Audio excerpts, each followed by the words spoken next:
Well, well, well.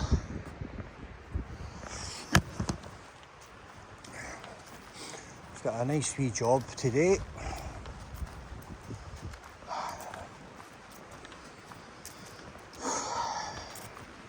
Nice wee job.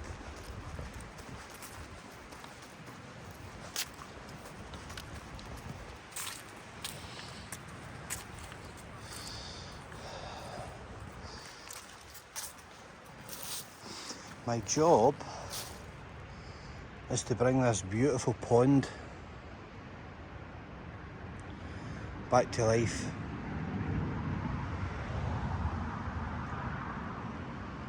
So that's the crack. Don't want to reveal my location too much because it's private. But this pond's about 4 feet deep in the middle. Just below my chest. It's beautiful.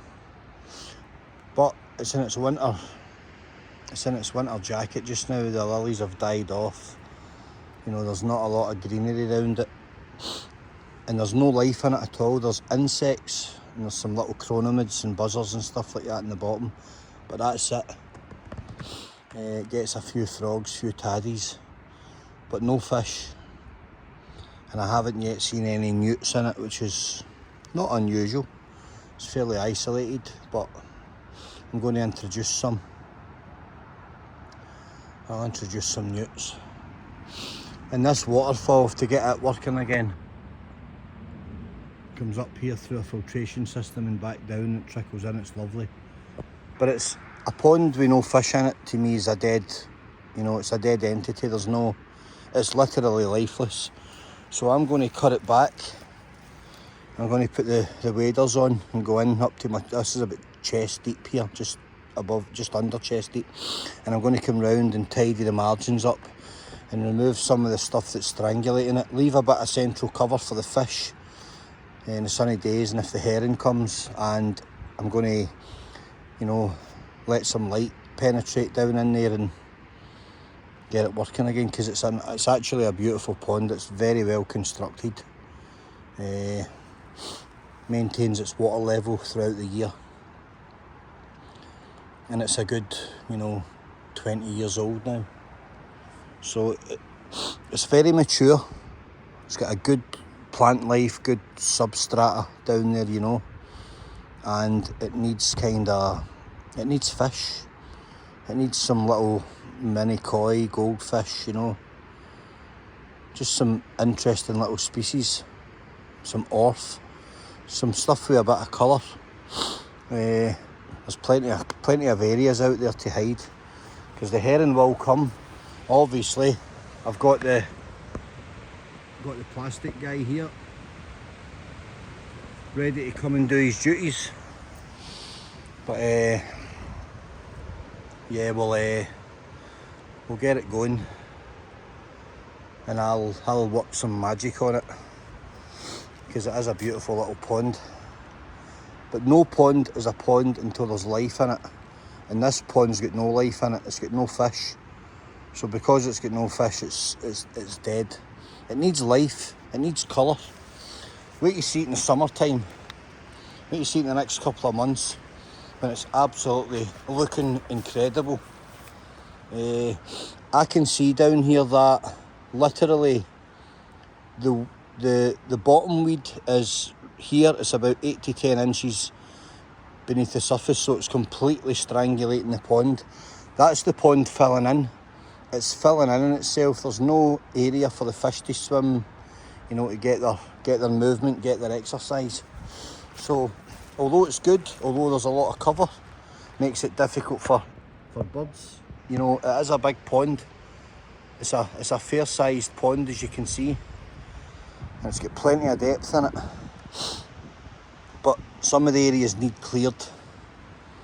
And that will help, you know, turn the water over. The wind will move the water better. When wind moves the water, although it's small in surface area, it oxygenises.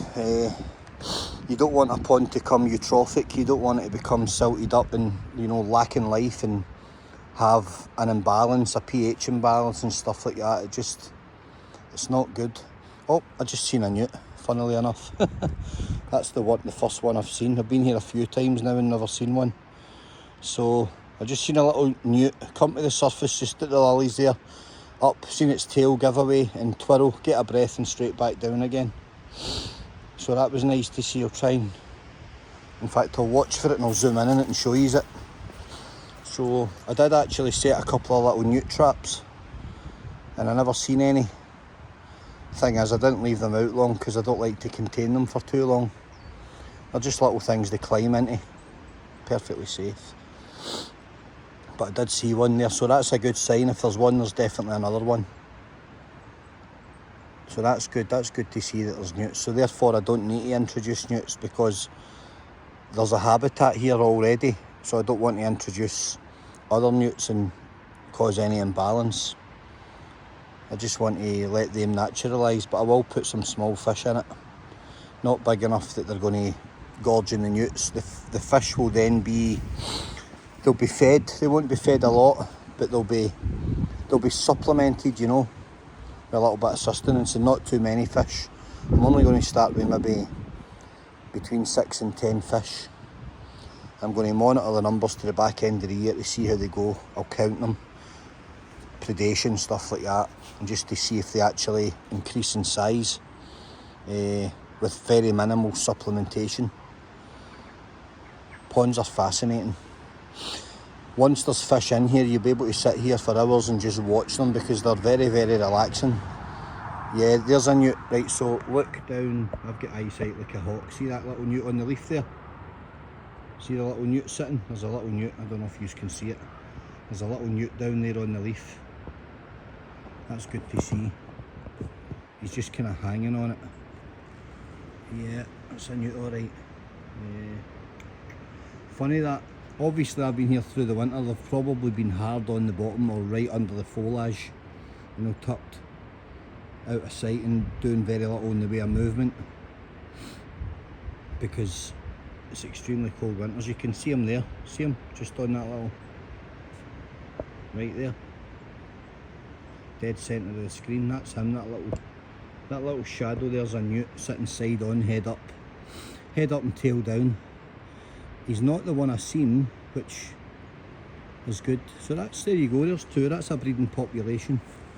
That'll be a breeding population of newts. There's probably more, right enough. But I'll see them in time. I'll see them when it heats up because when it's warmer they're very, very active and they give themselves away. And bigger fish, I'm pretty sure, will consume them. You know, but that's just the food chain.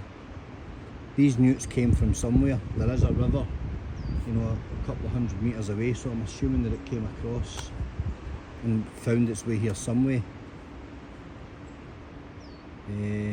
It's weird that there's no fish in it. It's just a shame. There was fish at some point, but apparently a four-legged furry critter came and helped itself to them. Well, I'll put some measures in place to avoid that.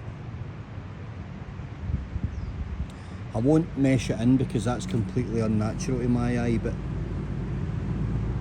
you know, sometimes a little bit of strong mesh can do the world of good.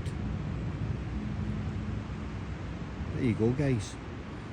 That's what I'm going to give some concentration, get some fish in here. I'll show you them when they're swimming around, when they're settled in. Okie doke. Happy days, eh?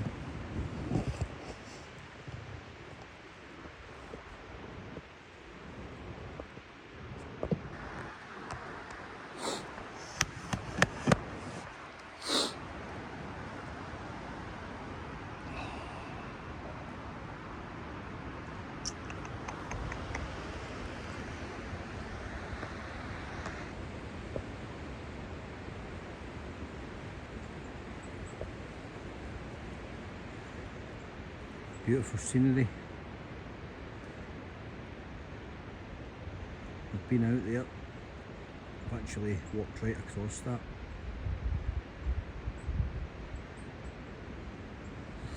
Have a great day.